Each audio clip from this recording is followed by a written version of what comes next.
Good morning. Today is Sunday, July 12th, and so many of us carry an invisible burden made of two tiny words, should and must. They slip into our thoughts and routines quietly, shaping how we act, how we feel, and even how we judge ourselves. Lately, I've been noticing how often these words add pressure to my day, making me feel behind, overwhelmed, or not enough. And the truth is, most of these shoulds aren't requirements, they're expectations I've absorbed from habits, culture, or comparison.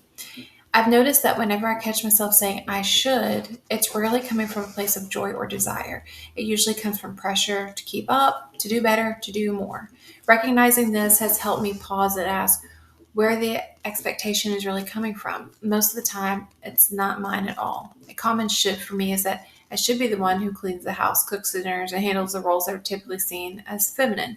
In reality, I think this probably came from a high expectation of seeing my mom and my grandmother play these roles while also working. If they can do it, why can't I? In reality, though, I work multiple jobs and try my best to keep up with things, but my husband helps out. He helps out more than he probably should, and I'm very grateful for him and his willingness to do things around the house. The word must often makes me feel cornered, like I have no option but to accomplish the task. Reframing it into I choose to or I want to has been surprisingly freeing. It shifts the energy from obligation to intention, reminding me that I still have agency in my own life. Let's be real here. We have all woken up and said, I have to go to work.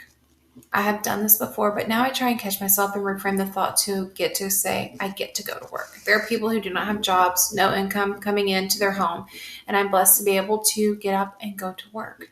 I honestly believe that having a gratitude mindset has really shaped my negative attitudes into a more positive attitude on getting to or choosing to rather than have or must. Now, words matter more than we realize. When my internal dialogue is filled with should, must, or have to, everything feels heavier. But when I shift to kinder language like I can, I get to, or I'd like to, my mindset softens. It creates more breathing room and allows me to move at a pace that feels supportive instead of draining. I also set the tone for my day in the mornings by writing out that I'm thankful for a productive day or I'm thankful for a quiet day. Yes, I say that. You know why? Some days the emails are slower and I can catch up on other things that are lingering. Those quiet days are much needed. Using this language each morning has really set a tone for the day. Even when things are hectic, I try to go back to that intention or my positive affirmation for the day or week and reset before tackling the next task. Many of my shoulds come from comparison, especially online. I should be more organized, should work harder, should be further ahead. But when I look closely, I realize these beliefs often come from watching someone else's life, not from understanding my own. Letting go of comparison helped me realize expectations that were never meant for me. I realized quickly that what works for others doesn't always work for me, so why compare myself to those individuals? Do I still give things a go if it's something I wish to achieve? Absolutely. In fact, I love time blocking my schedule and I've been practicing more with it this month than ever.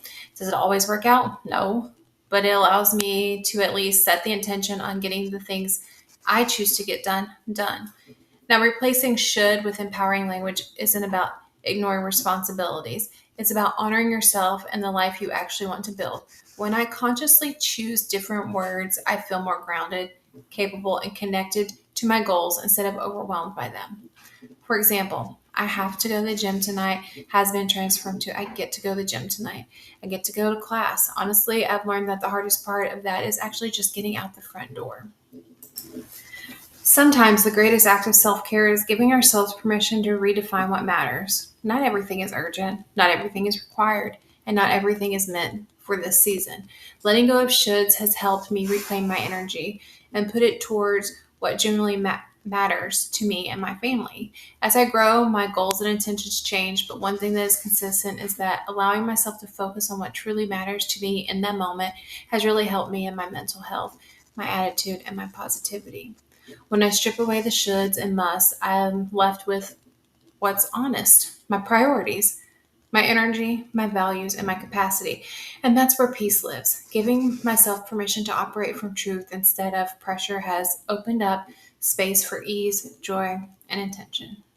Now, as we always do, today's positive affirmation is I keep an open mind and a light heart. I hope you all have a great day, and I'll talk to you soon.